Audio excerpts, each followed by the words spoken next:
हाँ जी, तो नेक्स्ट जो टॉपिक हमारे पास है वो लेज़र प्रिंटर है। जैसे कि अभी हम जो है वो ज़ीरोग्राफ़ी पढ़ के आए हैं, तो जो काम ज़ीरोग्राफ़ी में था, जैसे फ़ोटोकॉपिंग मशीन काम कर रही थी, इसी तरह से आपके लेज़र प्रिंटर भी काम करते हैं।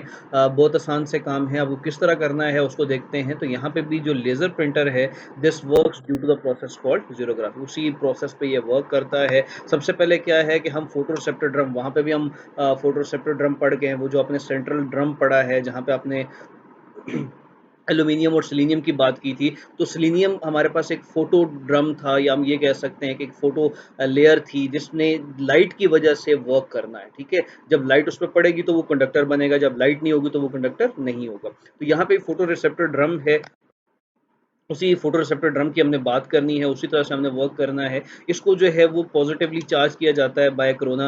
घबराना नहीं है, ये कोरोना पॉज़िटिव जो है वो वाला नहीं है जो आजकल मार्केट में है। ये आपके पास कोरोना कहते हैं वायर को, एक ऐसी वायर, एक ऐसा आपके पास टूल है। अगर आप यहाँ डायग्राम पे देखते हो तो डायग्राम के ऊपर आपको ये कोरोना वायर जो है वो नज़र आ रही होगी। ये वो वायर है जिसका काम बेसिकली आपको पॉज़िटिव चार्ज अप्लाई करना है, ठीक है? ये कहाँ पे, इस पूरे के पूरे ड्रम को पॉज़िटिव चार्ज अप्लाई करेगी।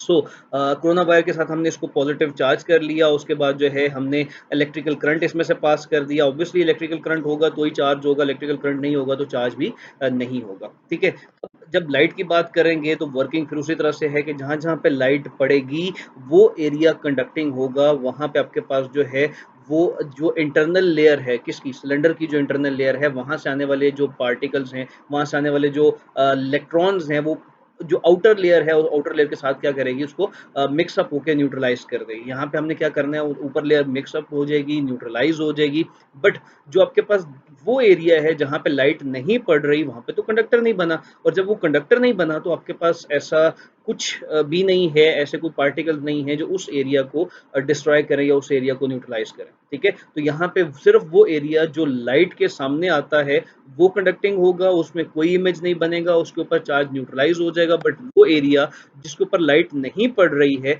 उस एरिया से आपके पास इमेज बनेगा।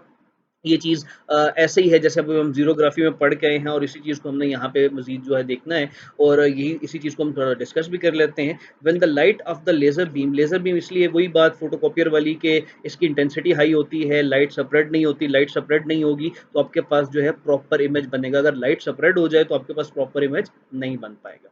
तो जब लाइट ड्रम को हिट करती है तो जो एरिया लाइट को एक्सपोज़ कर रहा है, उससे क्या होगा कि उनके ऊपर इलेक्ट्रिकल चार्जेस जो है, यहाँ पे ये आप ये आर नहीं है, यहाँ पे get rid of these electrical charges है। ये अपनी बुक पे आप इस आर की जगह पे आपने गेट लिखना है।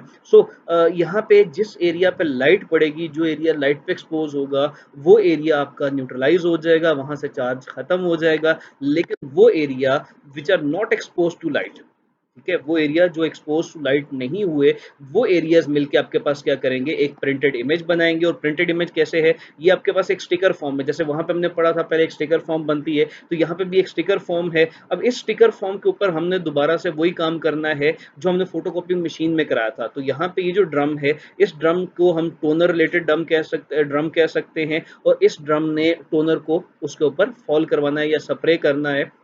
टोनर क्या है, वही इंक है आपके पास पाउडर्ड फॉर्म में, ब्लैक फॉर्म की जो इंक है। तो यहाँ पे आपके पास which those areas which remain electrostatic. Electrostatic means वो एरिया जिनके ऊपर चार्ज अभी है, यानी कि डार्क एरिया। जो लाइट एरिया था वहां पे चार्ज नहीं है, जो डार्क एरिया है जिसके ऊपर लाइट नहीं पड़ी है, वो आपके पास चार्ज है। तो those areas which remain electrostatic, they can pick up the particles from the ink toner, ठीक है? इंक टोनर से हम जैसे टोनर सप्लाई करेंगे तो वो आपके पास यहाँ पे इसमें एक स्टिकर बनता चला जाएगा, और यहाँ पे ये जितनी भी वर्किंग हो रही है, इस ड्रम की वर्किंग है, इसकी अपनी वर्किंग है, तो ये जितने भी है ये हीट प्रोड्यूस करते हैं। उस हीट की वजह से जैसे टोनर यहाँ पे पेपर के ऊपर आएगा, तो उस हीट की वजह से ये जो टोनर है ये ऑटोमेटिकली मेल्ट हो जाएगा, और मेल्ट होने के बाद एक परमानेंट कॉपी, यहाँ पे हमें हीटेड रोलर्स की एक्स्ट्रा जरूरत नहीं पड़ती। ये इसी की अपनी हीट की वजह से वो क्या हो जाता है, वो हीट अप होके तो वो उस पेपर के साथ जो है वो फ्यूज हो जाता है, और फ्यूज होके वो एक परमानेंट इमेज की फॉर्म में आपके पास आ जाता है, ठीक है? तो यहाँ पे उसने मेंशन भी कर दिया, the heat generated by the printer melts the dry ink and then that gets fused to the paper to print the printed image, sorry, to create the printed image, ठीक है? एक तो ये चीज आपके पास आ गई। नेक्स्ट जो हमारे पास है, वर्किंग बड़ी सिंपल सी है, इसकी डायग्राम बड़ी इजी है, तो इसको चेंज करने की जरूरत नहीं है। हेक्सागोनल जो यहाँ पे मिरर आपको नजर आ रहा है, लेंस है, ये इसलिए यूज किया जाता है ताकि जो लाइट है उसको पूरे पेपर के ऊपर सेपरेट किया जा सके। ऐसा नहीं कि लाइट एक ही जगह पे फ़ोकस हो जाए, एक ही पॉइंट पे जाके पड़ती रहेगी तो पूरे पेपर के ऊपर प्रिंट कभी भी नहीं आएगा। तो इसको इस तरह से बनाया जाता है कि ये लाइट को उतने एरिया पे सेपरेट करे जितने एरिया पे आपका ये जो ड्रम है वो मूव कर रहा है। ठीक हो गया?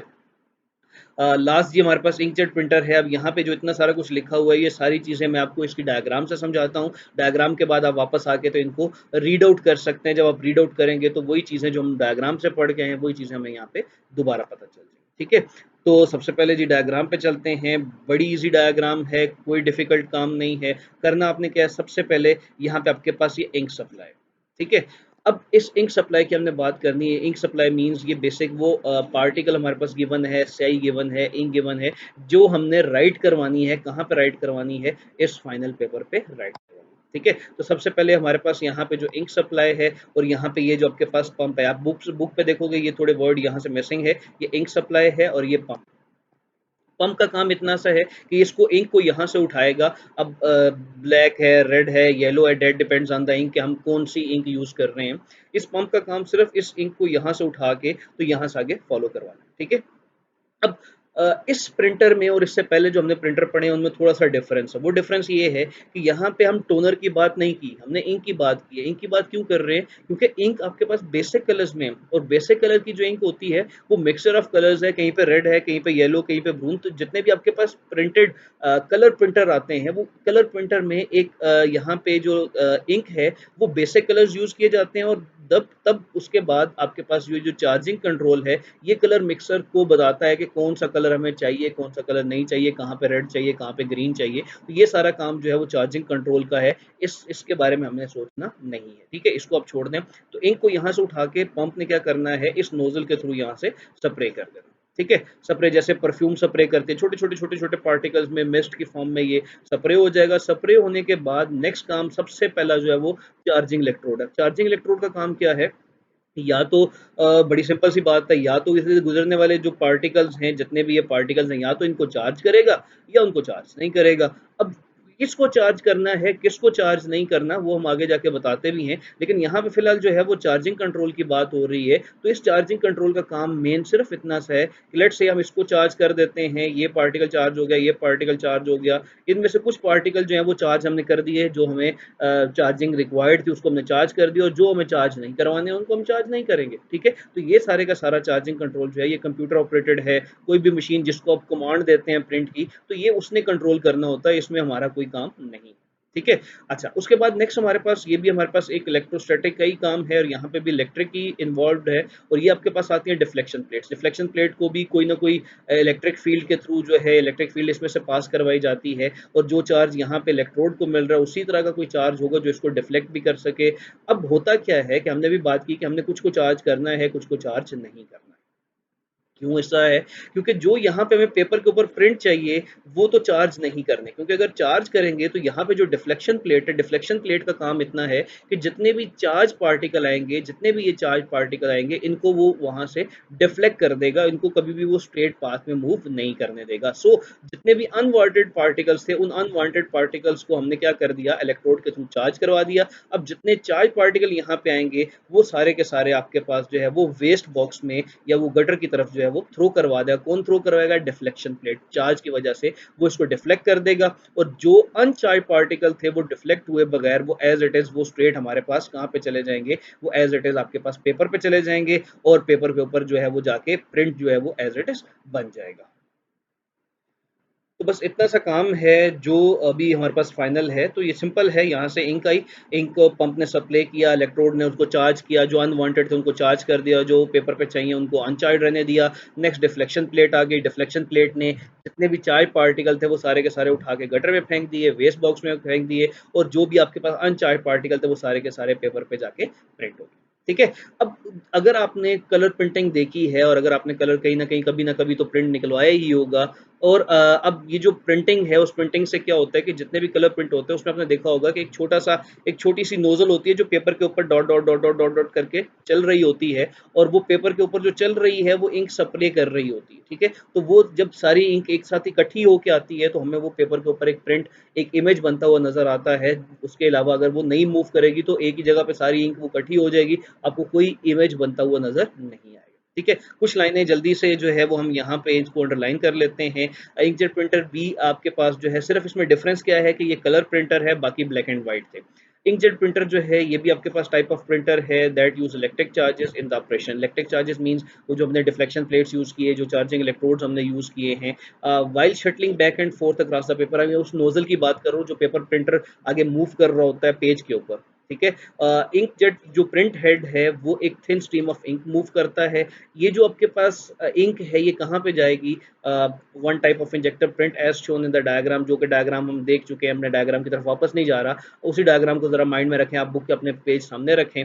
अब इसमें क्या होता है कि जो ड्रॉपलेट्स हैं वो pass through to electrical components के थ्रू पास करते हैं। कौन कौन से? सबसे पहले चार्जिंग इलेक्ट्रोड जैसा कि हमने बात की, और दूसरा हमारे पास है डिफ्लेक्शन प्लेट्स, ठीक है? तो चार्जिंग इलेक्ट्रोड में से जब वो पास होगा तो उसका काम क्या है? उसको चार्ज करना है या उसको चार्ज नहीं करना। सेकंड हमारे पास जो डिफ्लेक्शन प्लेट्स हैं, डिफ्लेक्शन प्लेट्स का काम ये है कि वो उसको डिफ्लेक्ट करेगा या उसको डिफ्लेक्ट नहीं करेगा। जो चार्ज होंगे तो डिफ्लेक्ट करेगा, चार्ज नहीं होंगे तो उसको डिफ्लेक्ट नहीं करेगा, ठीक है? This is just like a parallel plate capacitor, ये भी अभी आगे जाके हमने पढ़ना है, आगे जाके हमने पढ़ना है, सो इसको भी टेंशन लेने की जरूरत नहीं।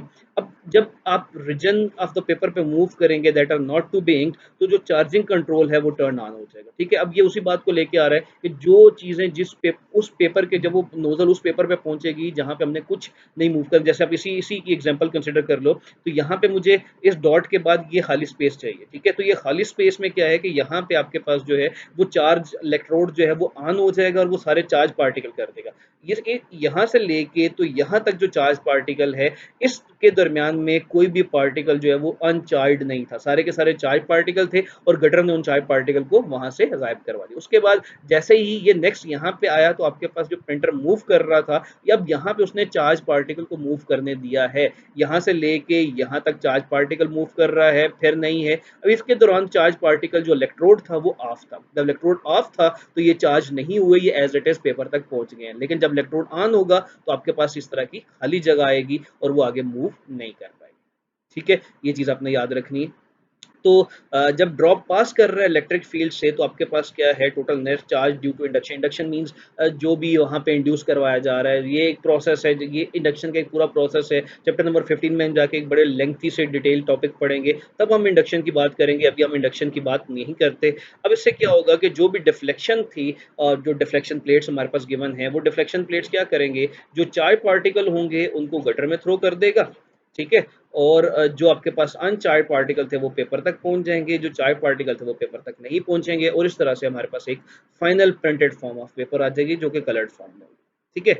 आज के लिए इतना ही है, आज की क्लास में सिर्फ इतना ही है, छोटी क्लास रखते हैं, बाकी इंशाल्लाह नेक्स्ट वाली क्लास में हम इसको लेके चलेंगे। और ये इंपॉर्टेंट है, इन टॉपिक्स में से मैं कल आपसे क्वेश्चन पूछूंगा।